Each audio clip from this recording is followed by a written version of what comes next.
তুমি সারাদিন বাড়ির মধ্যে থাকো, but still you need the protection. কেন? বলছি কেন।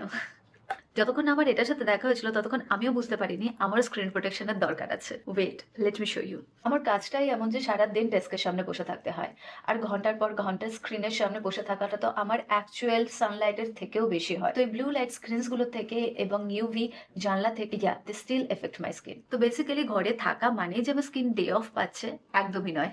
আমার ফোন তো বলে দিয়েছে no, not today. And that is why this actually make sense. Pond's anti blue light tinted sunscreen, যেটা কিনা আমার স্কিনকে সান এবং স্ক্রিনস দুটো থেকে প্রোটেক্ট করে, কারণ এটা আমার most of the day story. এটাতে হালকা একটা টিন্ট আছে যেটা খুব সুন্দরভাবে স্কিনে ব্লেন্ড হয়ে যায়, কোনো হোয়াইট কাস্টও দেয় না, একটা মেন ক্যারেক্টার ভাইব এনে দেয়। প্লাস এটাতে ডিপিএফ অর্থাৎ কিনা ডিজিটাল প্রোটেকশন ফ্যাক্টর আছে, আর SPF 50 PA plus plus plus plus, and it protects from 10,000 plus blue light and UV particles every second, which is honestly the same energy আমরা সারাদিনে যতগুলো reel scroll করছি তার সমান। তো হ্যাঁ, তোমারও দিনগুলো যদি আমারই দিনগুলোর মতো দেখতে লাগে তাহলে it makes sense. So Indo girlies, we have on today.